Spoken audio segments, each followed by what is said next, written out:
Dans le grand cirque du streaming, Kik vient de lancer une bombe. Ses partenaires peuvent désormais multi-streamer, oui, sur Twitch, YouTube ou sur la chaîne de leur grand-mère, c'est eux qui voient. Hourra pour la liberté, hourra, clament les naïfs. Sauf que, comme toujours, le diable se planque dans les petits détails et le prix de cette générosité a de quoi faire grincer les dents. Retour sur un coup de poker qui sent l'arnaque à plein nez. Le club de l'actu, c'est sur Actu. Regarde les vidéos, tout devient plus fou. De ton avis et comment c'est cool. Chaque like, chaque abon, t'es pas seul dans la foule. Kik, ce petit troublion financé par les barons du crypto-gambling, a décidé de lâcher du lest. Depuis le 15 avril 2025, ses partenaires peuvent diffuser simultanément sur d'autres plateformes. Fini l'exclusivité, place à la grande kermesse du multistreaming. Mais attention, car la maison ne donne jamais rien gratis. En échange de cette liberté, les streamers voient leur taux d'exclusivité réduire. Le juto, 95% pour la poche du streamer et 5% pour Kik, sur les revenus d'abonnement, c'est fini. Ils seront amputés de moitié, tombant à un maigre 47, un peu moins de 48%, quoique Kik garde toujours ses 5% dans la poche. Traduction, pour chaque abonné, le créateur va empocher à peine plus que sur Twitch ou YouTube, qui se gavent déjà sur le dos des créateurs, convenez-en. Un marché de dupes ou Kik se la joue philanthrope tout en serrant un petit peu la vis. À vous de voir.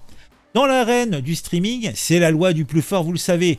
Twitch, après des années à jouer les tyrans avec ses interdictions de multistreaming, a plié en octobre 2023, autorisant ses streamers à se balader sur YouTube ou Kik.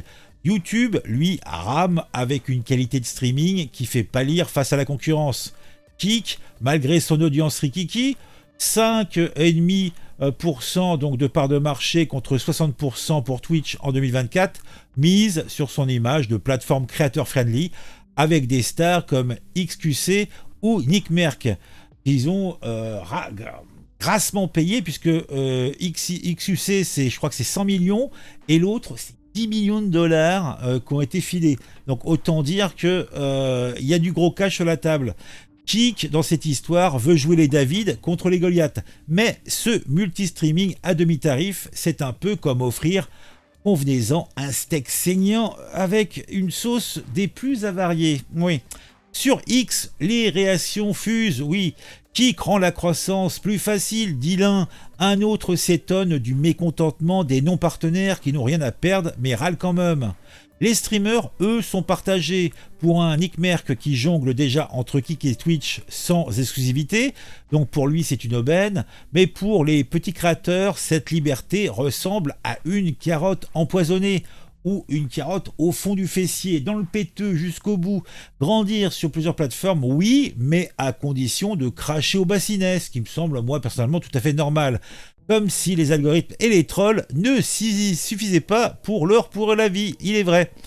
Kik, dans cette histoire, veut se la jouer encore rebelle, en tout cas donner l'impression d'un certain côté rebelle, mais son multi-streaming sent peut-être un tantinet l'enfumage.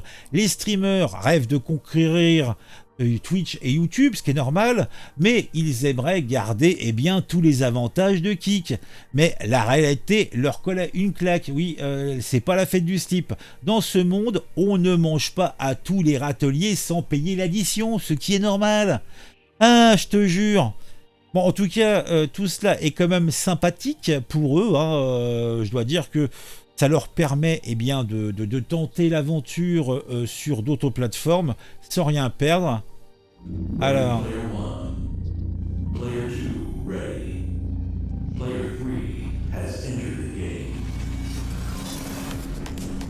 yes. Ah, c'est techno. Bon, allez, on se quitte. Je crois que cette news a été déjà trop loin. Un petit j'aime, un petit commentaire. Dites-moi ce que vous pensez de tout ça. Ciao, yo.